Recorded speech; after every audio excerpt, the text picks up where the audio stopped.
नमस्कार, मैं चौहान। दिन भर की खबरों में सबसे पहले डालते हैं नजर आज के मुख्य समाचारों पर। बच्ची को पानी के बहाने बुलाकर दुष्कर्म के दोषी को 20 साल का कठोर कारावास। विशिष्ट न्यायालय पॉक्सो हनुमानगढ़ ने सुनाया फैसला। 1,05,000 रुपए का जुर्माना। 2019 का संगरिया थाना क्षेत्र का है मामला। 2021 में रिश्वत लेती एसीबी के जाल में फंसे 11 कार्मिकों सहित 1 दर्जन, कुल 2,74,000 रुपए की रिश्वत राशि आरोपियों से की गई जब्त। राजीव गांधी स्टेडियम में मल्टीपर्पज इंडोर हॉल का शिलान्यास। श्रीगंगानगर सांसद पीलीबंगा संघीय विधायक सभापति और जिला कलेक्टर रहे मौजूद। अंगदान करने की अलग जगह रहे मुंबई का दंपति। कार पर दर्जनों शहरों में अंगदान को लेकर चला रहे जागरूकता अभियान। बदबूदार और प्रदूषित पानी की सप्लाई करने पर लगी रोक। कलेक्टर से मिला भाजपा का प्रतिनिधि। अब खबरें विस्तार से। पॉक्सो न्यायालय के विशिष्ट न्यायाधीश मदन गोपाल आर्य ने 11 वर्षीय नाबालिग लड़की के साथ दुष्कर्म करने के मामले में सोमवार को फैसला सुनाते हुए दोषी युवक को 20 साल के कारावास की सजा से दंडित किया है। 1,05,000 रुपए का जुर्माना भी लगाया गया है। जुर्माना अदा न करने पर अतिरिक्त कारावास भुगतने के आदेश दिए। राज्य की ओर से पैरवी विशिष्ट लोक अभियोजक विनोद टोटी ने किए। प्रकरण के अनुसार संगरिया थाना क्षेत्र के एक ईंट भट्टे पर 11 वर्षीय पीड़िता 5 सितंबर 2019 को शाम करीब 4 बजे ईंट भट्टे पर ईंटें लगाने का कार्य कर रही थी। उसी ईंट भट्टे पर काम करने वाले गगनदीप सिंह उर्फ गगन सिंह निवासी चक 1 SKM PS घड़साना गंगानगर ने पीड़िता से पानी मंगवाया। पीड़िता पानी लेकर गगनदीप सिंह के पास पहुंची तो वह उसे जबरन अपने घर में ले गया और दुष्कर्म किया। पीड़िता के शोर मचाने पर उसके पिता वहां पहुंचे, तब आरोपी वहां से फरार हो गया। पीड़िता के पिता की ओर से इस संबंध में संगरिया पुलिस थाना में 6 सितंबर 2019 को मुकदमा दर्ज करवाया गया। पुलिस ने मुकदमा दर्ज कर जांच शुरू की। जांच के दौरान आरोपी को गिरफ्तार कर अनुसंधान के बाद न्यायालय में चालान पेश किया गया। कोर्ट में मामले की सुनवाई के दौरान अभियोजन पक्ष ने 10 गवाह पेश किए और 17 दस्तावेज प्रदर्शित करवाए। सुनवाई के बाद कोर्ट ने आरोपी युवक गगनदीप सिंह उर्फ गगन सिंह को दोषी करार देते हुए सजा सुनाई। उसे धारा 376 AB और 5M पॉक्सो एक्ट में 20 साल कारावास की सजा सुनाई गई। 50,000 रुपए का जुर्माना भी लगाया गया। जुर्माना अदा नहीं करने पर उसे 6 माह का अतिरिक्त कारावास भुगतना होगा। इसके अलावा धारा 363 में 3 साल कारावास, 5,000 रुपए जुर्माना, अदम अदायगी 6 माह का अतिरिक्त कारावास।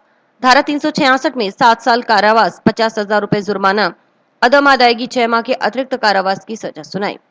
कुल जुर्माना 1,05,000 रुपए लगाया गया है।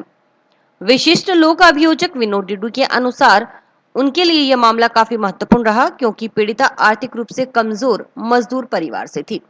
आरोपी पक्ष ने पीड़िता को धमकी दी थी कि अगर उनके खिलाफ बयान दिए तो जान से मरवा देंगे। इस कारण पीड़िता को पुलिस की सुरक्षा मुहैया करवाई गई। पीड़िता मूलतः पंजाब क्षेत्र की निवासी है। पीड़िता को पुलिस सुरक्षा के बीच ही पंजाब घर तक पहुंचाया है। वहां पीड़िता को काफी तंग परेशान किया गया। उन्होंने तत्कालीन SP राशि डोगरा डूडी से बात कर पीड़िता को पंजाब से यहां आने व वापस पंजाब जाने के लिए सुरक्षा मुहैया करवाई। इसके चलते पीड़ित परिवार बिना किसी दबाव और डर के गवाही दे सका।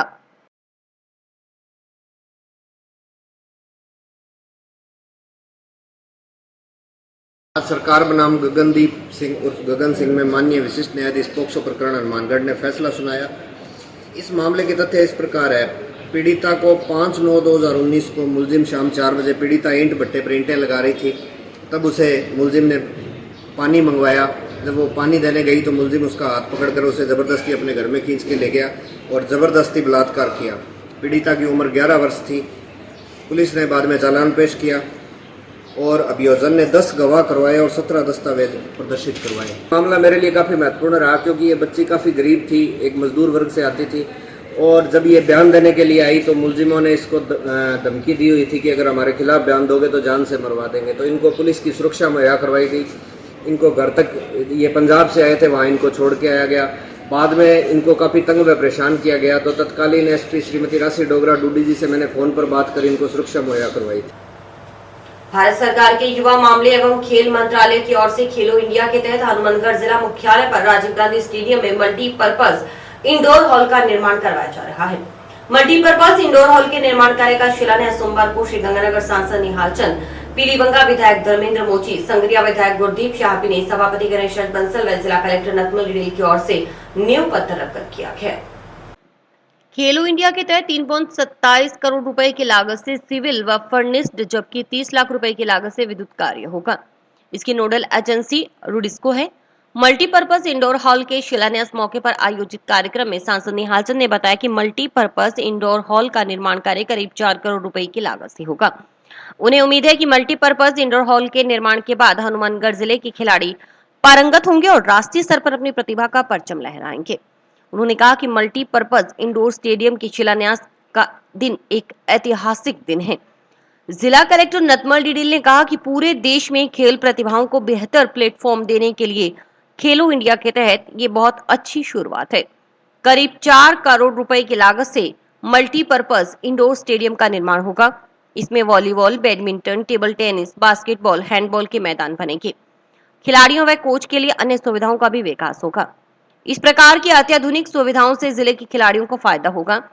कलेक्टर ने बताया कि खेलो इंडिया के तहत जिले के नोहर सहित अन्य जगहों पर बने स्टेडियम में भी विकास कार्य करवाने के लिए प्रशासन प्रयासरत है। इसके लिए दोनों सांसद निहाल चंद और राहुल कसवा का काफी अच्छा सहयोग मिल रहा है। इनकी लगातार मॉनिटरिंग की बदौलत भारत सरकार की तरफ से खेल स्टेडियम के विकास के लिए पैसा मिल रहा है। उन्हें उम्मीद है कि राजीव गांधी स्टेडियम में बन रहे मल्टीपर्पज इंडोर स्टेडियम का क्षेत्र के खिलाड़ियों को फायदा मिलेगा। हनुमानगढ़ जिले के स्टेडियम में एक इंडोर खेल स्टेडियम की शिलान्यास माननीय जनप्रतिनिधियों के माध्यम से रखी गई है। मैं समझता हूं कि पूरे देश में खेल प्रतिभाओं को एक अच्छा प्लेटफॉर्म देने के लिए ये खेलो इंडिया के तहत बहुत अच्छी शुरुआत है। लगभग 4 करोड़ से यहाँ एक इंडोर खेल स्टेडियम का निर्माण होगा, जिसमें बास्केटबॉल, वॉलीबॉल और टेबल टेनिस जैसी अत्याधुनिक सुविधाएं होगी। खिलाड़ियों, कोच और इन सब के लिए अन्य सुविधाओं का भी विकास होगा। जिस प्रकार इस स्टेडियम में अन्य सुविधाओं का विकास हो रहा है, खेलो इंडिया के तहत हमें नौहर और अन्य स्टेडियम में भी विकास है, तो हम लोग प्रयास कर रहे हैं। इंडोर स्टेडियम हनुमानगढ़ के लिए शिलान्यास हुआ है। केंद्र सरकार की खेलो इंडिया के तहत इस स्टेडियम में करीबन 4 करोड़ रुपए स्वीकृत हुए हैं। इतना प्रपोजल हमारे पास में गया है, पैसे सैंक्शन हुए हैं। यहाँ पे एक सुंदर इंडोर स्टेडियम बनेगा और बच्चों के लिए खेलने कूदने के लिए हमेशा के लिए एक यादगार रहेगी। और मैं समझता हूँ कि इंडोर स्टेडियम बनने के बाद में यहाँ के बच्चे विश्व स्तर पे खेलना शुरुआत करेंगे और हमारे क्षेत्र का नाम रोशन करेंगे। भ्रष्टाचार निरोधक ब्यूरो की ओर से बीते साल 2021 में बिछाए गए जाल में रिश्वत लेते 11 कार्मिकों सहित 1 दर्जन व्यक्ति धरे गए। एसीबी ने 2021 में ट्रैप की कुल 11 कार्रवाई को अंजाम दिया। इसके अलावा प्रधानमंत्री फसल बीमा योजना से संबंधित घोटाले के भी 2 प्रकरण दर्ज किए गए। देखिए रिपोर्टर प्रदीप पाल की खास रिपोर्ट। भ्रष्टाचार निरोधक ब्यूरो हनुमानगढ़ के पुलिस निरीक्षक सुभाष चंद्र ने गत साल रिश्वतखोर कार्मिकों व निजी व्यक्तियों के खिलाफ की गई ट्रैप कार्रवाई की जानकारी देते हुए बताया कि एसीबी हनुमानगढ़ की ओर से वर्ष 2021 में 11 कार्मिकों व एक प्राइवेट व्यक्ति को रिश्वत लेते हुए रंगे हाथ पकड़कर ट्रैप की कार्रवाई की। 11 नियमित प्रकरण दर्ज करवाए। वर्ष 2021 में प्रधानमंत्री फसल बीमा योजना से संबंधित घोटाले की जांच करते हुए अधिकारियों व कर्मचारियों व लाभार्थियों के विरुद्ध पद के दुरुपयोग के 2 नियमित प्रकरण दर्ज करवाए गए। एसीबी की ओर से वर्ष 2021 में ट्रैप की कुल 11 कार्रवाई करते हुए 12 व्यक्तियों को रिश्वत लेते रंगे हाथों गिरफ्तार किया गया। इनमें 11 सरकारी कार्मिक व एक प्राइवेट व्यक्ति शामिल हैं। एसीबी हनुमानगढ़ की ओर से हनुमानगढ़ के अलावा श्रीगंगानगर जिले में ट्रैप की कार्रवाई की गई। उन्होंने बताया कि एसीबी की ओर से जिन विभागों के कार्मिकों के विरुद्ध ट्रैप कार्रवाई कर उन्हें गिरफ्तार कर नियमित प्रकरण दर्ज किए गए, उनमें स्वास्थ्य विभाग का लेखाकार, कनिष्ठ सहायक, वरिष्ठ सहायक, सिंचाई विभाग का पटवारी, सरस डेयरी का ऑपरेटर, पुलिस विभाग के 2 सहायक उप निरीक्षक, राजस्व विभाग का राजस्व पटवारी, शिक्षा विभाग का प्राचार्य, प्रबोधक और बैंक शाखा का प्रबंधक शामिल हैं।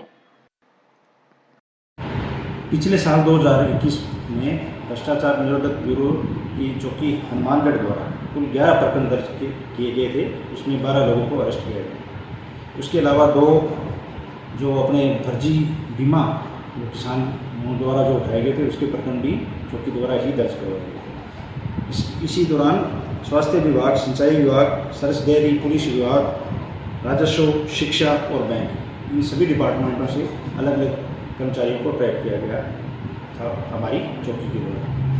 सीआई सुभाष चंद्र ने बताया कि एसीबी हनुमानगढ़ की ओर से वर्ष 2021 में अलग अलग मामलों में ट्रैप कार्रवाई करते हुए कुल 2,74,000 रुपए की रिश्वत राशि आरोपियों से जब्त की गई है। एसीबी सीआई ने बताया कि राज्य सरकार की जन कल्याणकारी सोच में भागीदारी करते हुए एसीबी ने सजग ग्राम गोद अभियान के माध्यम से प्रदेश के पिछड़े गांवों में से चयनित गांव को भ्रष्टाचार मुक्त बनाने के साथ साथ चहुमुखी विकास के विनम्र प्रयास का संकल्प लिया है। इस अभियान के तहत सामाजिक जिम्मेदारी के रूप में हनुमानगढ़ एसीबी की ओर से ग्राम पंचायत गुरुसर का चयन कर उसे गोद लिया गया। पिछले दिनों गांव में कैंप का आयोजन कर भ्रष्टाचार के खिलाफ लोगों को जागरूक किया गया। लगातार श्रीमान डीजी साहब, वीर सोनी साहब, एडीजी साहब और एसपी साहब, एडीसी साहब के नेतृत्व में हमारे यहाँ जो वीसी होती है उनकी मार्गदर्शन मिलता रहता है। उसी के दौरान जो भी हमें गाइडलाइंस वगैरह मिलती है, जो परिवादियों से डायरेक्ट हमसे संपर्क में आते हैं, उनसे संपर्क करके हमारी कार्रवाइयाँ चलती रहती है। ये पिछले साल ही श्रीमान डीजी साहब के निर्देशन में एक नया नवाचार किया गया था, ग्राम सबल योजना। इसके तहत हर एक मुख्यालय के आदेश के अनुसार चौकी द्वारा ये गांव गोद में लिया गया था।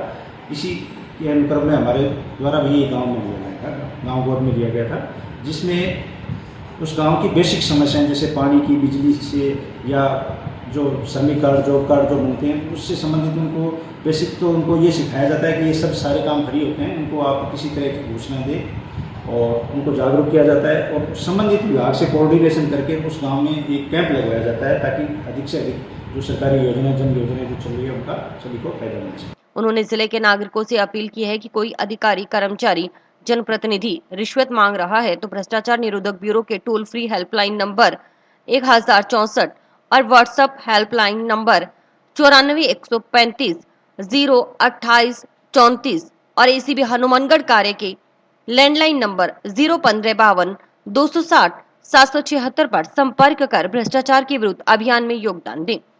एसीबी वैध कार्य करने में पूरी मदद करेगी। एसीबी राजस्थान राज्य के राज्यकर्मी व केंद्र सरकार के कर्मियों के विरुद्ध कार्रवाई करने में अधिकृत है।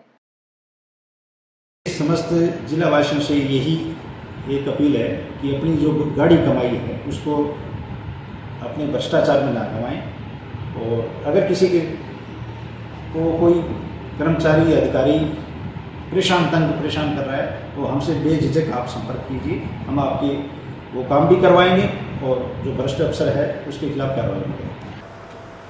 मुंबई से एक दंपति अंगदान को लेकर जागरूकता अभियान के लिए निकले हैं। दंपति मुंबई से कार से निकलने के बाद दर्जनों शहरों में अंगदान को लेकर जागरूकता अभियान चला रही हैं। रतनलाल शेखर चिलाना व उनकी पत्नी नमिता दत्ता की सोमवार को हनुमानगढ़ शहर पहुंचने पर सामाजिक संगठनों की ओर से उनका स्वागत और अभिनंदन किया गया। सामाजिक संगठनों के प्रतिनिधियों ने इस नेक पहल के लिए आभार जताते हुए दंपति को शुभकामनाएं दी। दंपति का कहना था कि अंगदान को लेकर उदासीनता से कई लोगों को जान गंवानी पड़ती है। हाल ही के दिनों में अंगदान को लेकर लोगों में जागरूकता बढ़ी है, परंतु राज्य के किसी भी अस्पताल में अंगदान के प्रति अब तक कोई प्रक्रिया प्रारंभ नहीं होना दुखद है। उन्होंने कहा कि भारत में आज भी जीवित लोगों के ही अंगदान करवाने की परंपरा है। कुल अंगदान का सिर्फ 5% ही मृत शरीर का अंगदान होता है। इस मौके पर रतनलाल शेखर चिलाना व उनकी पत्नी नमिता दत्ता ने कहा कि कई घटना ने अंगदान की अहमियत को सिद्ध किया है। अगर सभी लोग इस पर गौर करें तो कई बीमार और लाइलाज बीमारी का दंश झेलने वाले लोग ठीक हो जाएंगे और उन्हें एक नई जिंदगी मिल जाएगी। इसलिए वे अंगदान के प्रति 131 दिन का जागरूकता अभियान चला रहे हैं। उन्होंने 10 दिसंबर 2021 को खारगढ़, नवी मुंबई से अपनी यात्रा शुरू की थी। यह अभियान अप्रैल 2020 तक जारी रहेगा। वह 131 दिनों के लिए 28 राज्यों और 8 केंद्र शासित प्रदेशों के 131 शहरों का दौरा करते हुए 22,500 किलोमीटर की यात्रा कर रहे हैं। उन्होंने अंगदान के लिए 80,000 लोगों को शपथ दिलवाने का लक्ष्य रखा है। उन्होंने इससे पहले 2018 में विदेशों में अंगदान जागरूकता के लिए मिशन के तहत 89 दिनों में 21 देशों में मुंबई से लंदन की यात्रा की थी। उनका मिशन सार्वजनिक समुदायों, रोटरी क्लबों, गैर सरकारी संगठनों, अस्पतालों, स्कूलों, कॉलेजों के लिए है, जहां पर कार्यक्रम आयोजित कर अंगदान के महत्व के बारे में शिक्षित और जागरूक करना है। दंपति ने बताया कि अंगदान में 8 अंग शामिल हैं जिन्हें दान किया जा सकता है। स्वीकृति के पश्चात मृत व्यक्ति अपनी किडनी, लीवर, फेफड़ा, हृदय, पैरिक्रियास और आंत दान में दे सकते हैं। इस मौके पर मौजूद सामाजिक संगठनों के प्रतिनिधियों ने दंपति को बुके भेंट कर स्वागत किया। और हमारा the cause travellers social welfare organisation हमारी NGO है और हम रोटरी क्लब नवी मुंबई की तरफ से 10 दिसंबर 2021 से हम लोगों ने ये अपना ये मिशन स्टार्ट किया। ये organ donation awareness across India का हमारा जो कैंपेन है फॉर 131 डेज और 131 cities we are travelling all 28 states and 8 union territories of India and organ donation awareness के campaign के लिए हम लोग all countries में different parts में जाके हम लोग schools, colleges, clubs, NGOs में जाके हम लोग इस बारे में awareness दे रहे हैं कि भी हम इसकी कितनी ज़रूरत है आज अंगदान की और हम इसके अंदर कैसे अपने आप को पार्टिसिपेट कर सकते हैं और सब लोगों को इसको जोड़ सकते हैं। ये हम लोग नवी मुंबई में 30 अप्रैल को वापस पहुंचेंगे।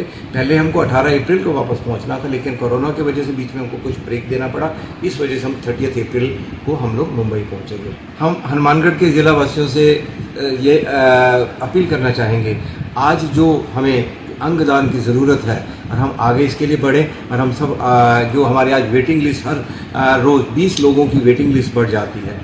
आज जो है हर साल 5 लाख लोग अपनी जान गंवा देते हैं जिनको अंग नहीं मिल पाता और 1 लाख लोगों को किडनी नहीं मिल पाती, वो अपने रिश्तेदारों को रोता बिलखता छोड़कर चले जाते हैं। उस चीज़ की हम सब लोगों से प्रार्थना करते हैं हनुमानगढ़ वासियों से कि हम सब इस अभियान में आगे बढ़ें और हम अपने जाने के बाद जब हम इस दुनिया में नहीं रहते एटलीस्ट हम कुछ अपने अंग दान कर सकें ताकि हम किसी लोगों को नई ज़िंदगी चाहती हूँ कि हम लोग गाड़ी से इसके लिए निकले हैं। 131 डेज़ का हमारा मिशन है कि हम लोग दूर दूर तक पहुँचे, अंदर अंदर गांव तक पहुँचे और हम लोग सबको ये जानकारी दे सके कि अंगदान का जो जानकारी, अंगदान का जो इम्पोर्टेंस है वो हम लोग समझा पाए। स्पेशली हम लोग अभी यही युवा पुरुष को बोलना चाहते हैं कि वो लोग थोड़ा जानकारी ले, वो लोग आगे बढ़े क्या और वो सबको चेतावनी दे, सबको समझाएं कि अंगदान का महत्व क्या है। रोटरी क्लब हनुमानगढ़ सिटी द्वारा इनका स्वागत किया गया है और एक अवेयरनेस कैंप इनके द्वारा जो है सेमिनार आयोजित किया गया, वो baby happy modern PT college में है। अच्छा अभियान चलाया है। इन्होंने बताया है कि हर रोज़ वेटिंग लिस्ट है जो बढ़ती जा रही है, तो लोगों से अपील की है कि ज़्यादा से ज़्यादा अंगदान करें ताकि ये वेटिंग लिस्ट खत्म हो जाए और अपना जो अंग है वो किसी दूसरे के भी काम आ पाए। जिले में जल विभाग की डिग्गियों से घरों में सप्लाई हो रहे बदबूदार और प्रदूषित पेयजल की समस्या का समाधान तुरंत प्रभाव से करवाकर पेयजल सप्लाई व्यवस्था सुचारू करवाने को लेकर भाजपा का प्रतिनिधिमंडल पूर्व मंत्री डॉक्टर राम प्रताप, सांसद निहाल चंद, भाजपा जिलाध्यक्ष बलवीर बिश्नोई, पीलीबंगा विधायक धर्मेंद्र मोची व संगरिया विधायक गुरदीप सिंह चापिनी के नेतृत्व में सोमवार को कलेक्टर से मिला। प्रतिनिधिमंडल ने कलेक्टर को मांग पत्र भी सौंपा।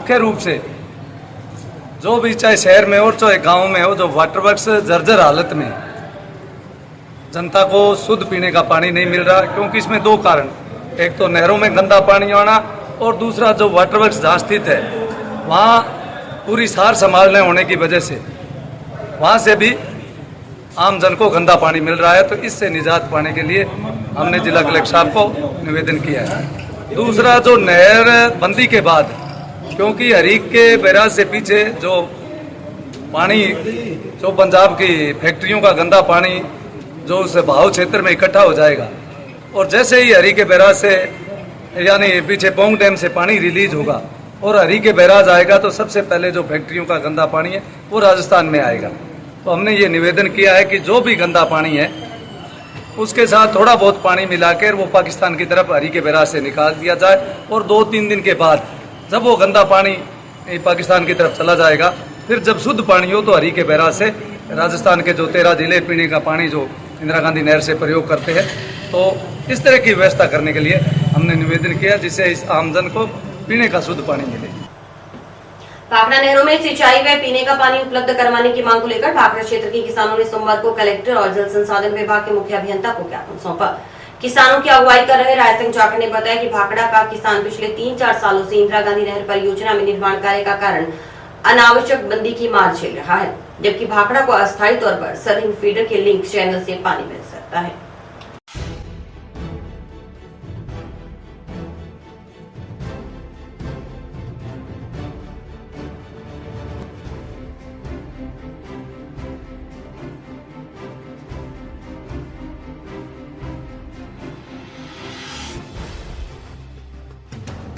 कलेक्टर साहब से फिर एक बार पानी की मांग के लिए आए हैं। पिछले 3-4 सालों से भाखड़ा का किसान अनावश्यक रूप से ही बंदी की मार झेल रहा है, क्योंकि निर्माण कार्य आईजीएनपी का चल रहा है और बंदी भाखड़ा की चल रही है, जबकि भाखड़ा को सरहिंद फीडर की टेल से 850-900 पानी एक्स्ट्रा चलाकर किसानों को एक बारी दी जा सकती है बिजाई के लिए। तो हम कलेक्टर साहब से यही कह रहे हैं कि पीछे तो रेगुलेशन कमेटी ने कुछ चंद लोगों के कहने से बंदी ले ली थी 28 दिनों की, जिससे अब किसान जो गेहूँ निकाल रहे हैं उनके 8 से 10 क्विंटल बेमुश्किल से ही निकल रही है और अब आगे फिर किसान मारा जाएगा। तो कलेक्टर साहब से एक निवेदन है कि तुरंत प्रभाव से लिंक चैनल से पानी लेकर और भाखड़ा किसान को राहत प्रदान करें, यही हमारी मांग है। पानी बिजाई के लिए चाहिए, अभी नरमा कपास की बिजाई चल रही है, इसलिए पानी चाहिए। और अभी वक्त है एक ब्रेक का।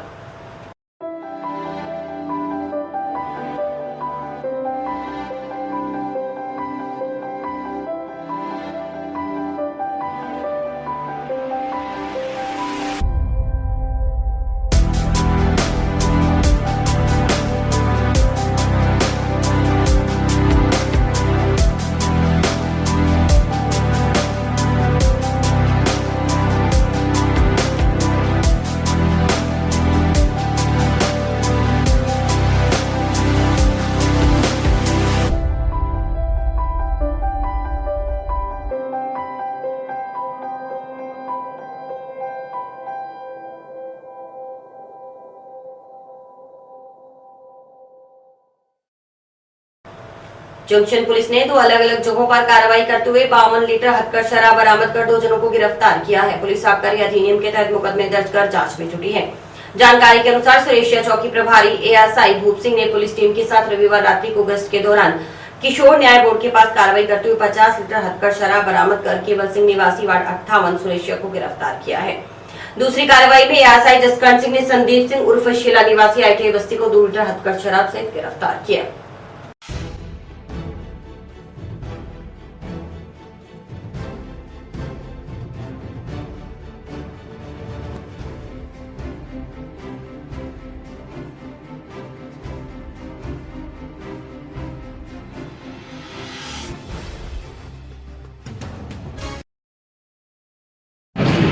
हाँ जी, श्रीमान आईजीपी साहब, एसपी साहब और थानाधिकारी हनुमानगढ़ जंक्शन के निर्देशानुसार अवैध शराब के खिलाफ चलाए गए अभियान में कि अवैध शराब की धरपकड़ हेतु एएसआई द्वारा मैं कांस्टेबल के गश्त के दौरान संदीप सिंह उर्फ शीला पुत्र हंसा सिंह निवासी आईटीआई बस्ती हनुमानगढ़ जंक्शन को 2 लीटर अवैध हथकढ़ शराब के साथ गिरफ्तार किया गया था, जिसको आज पेश न्यायालय किया गया है। गत वर्ष की भांति गेहूं की सरकारी खरीद ऑफलाइन करने की मांग को लेकर जंक्शन के व्यापारिक संस्थाओं, व्यापार संघ, व्यापार मंडल, फूड ग्रेन व खाद्य व्यापार संघ के बैनर तले व्यापारियों ने सोमवार को कलेक्टर को ज्ञापन सौंपा। व्यापारिक संगठनों के पदाधिकारियों ने बताया कि 1 अप्रैल से गेहूं की सरकारी खरीद शुरू होनी थी, लेकिन अभी तक एक भी दाना खरीदा नहीं है। इसका कारण इस बार गेहूं की समर्थन मूल्य पर खरीद के लिए भारतीय खाद्य निगम की ओर से जन आधार कार्ड सहित कई नई औपचारिकताएं लागू करना है।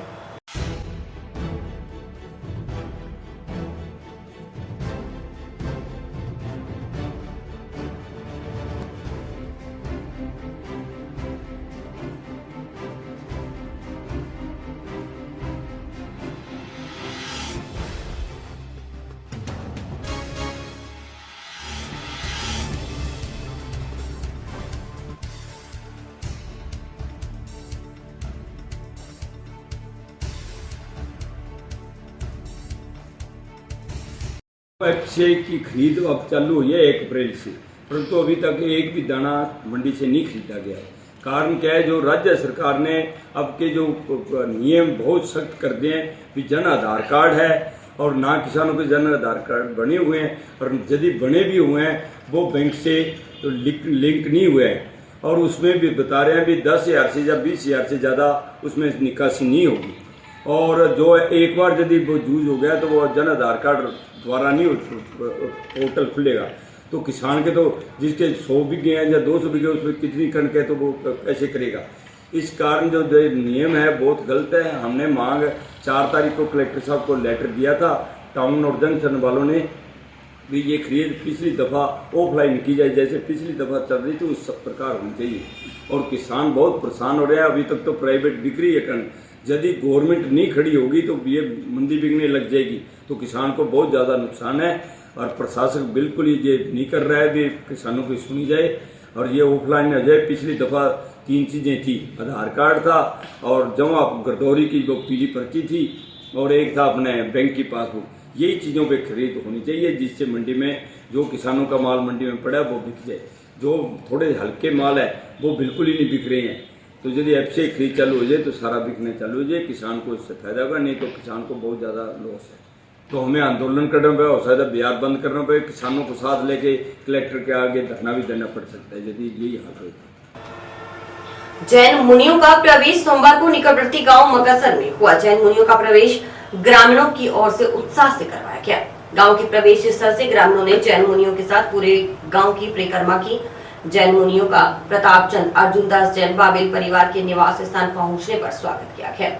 गौरतलब रही कि गांव मकासर के बाबेल परिवार की संसारिक पुत्री ने दीक्षा प्राप्त की थी। इसके पश्चात वह पहली बार अपने गांव पहुंचे।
धर्म की जैन धर्म की पूर्णी मैया स्वर्णकांता जी महाराज की जय, स्वर्णकांता जी महाराज की, गुरुकरण की जय, स्वामी की जय। हम लोग चंडीगढ़ से बिहार करके पैदल विहार करते हुए हनुमानगढ़ क्षेत्र में पधारे। हनुमानगढ़ टाउन से आज मक्कासर नगर, और इस मक्कासर की बच्ची जो कि 1 साल पहले 25 अप्रैल को पंचकूला के अंदर जैन भागवती बाड़ा, जिसको हम जैन दीक्षा कहते हैं, वो दीक्षा इस बच्ची ने पुष्प चुलाए वहाँ पे ली और उनका जन्म स्थान आज मक्कासर है।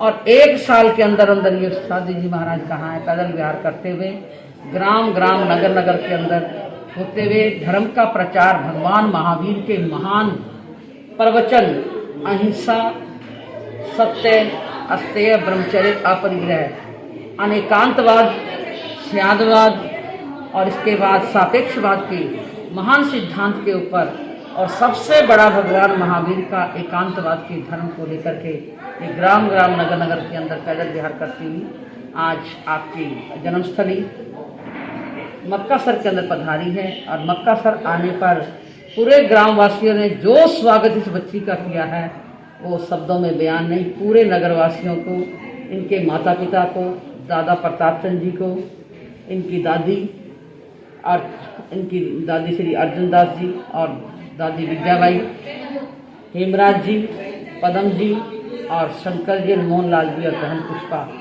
सारे परिवार को हार्दिक हार्दिक बधाई। गुरनी महाराज की कृपा और आशीर्वाद से यहाँ से 1 वर्ष पहले 25 अप्रैल 2022 में 21 में मेरी दीक्षा हुई और पंचकुला शहर के अंदर मेरी दीक्षा हुई और 1 साल के अंदर अंदर वापस अपने ही भूमि पर पग पग नापते हुए पैदल विहार करते हुए चंडीगढ़ लुधियाना से होते हुए आज अपनी इस भूमि पर आए हैं। जो प्रेम, जो सम्मान, जो लाड प्यार मुझे इन ग्राम वासियों ने दिया, उनके लिए मैं हार्दिक हार्दिक शुभ मंगल कामनाएं देती हूँ और यही कहूँगी कि जिस दृढ़ता के साथ मैंने इस संयम राह पर अपने पैर आगे बढ़ाए हैं, इसी प्रकार मैं इस संयम मार्ग पर दृढ़ रहूंगी और आगे की ओर बढ़ती हुई चली जाऊंगी इन्हीं भावों के साथ। और इसी के साथ समाचार समाप्त हुए। रोजाना दिखती रही समाचार। नमस्कार।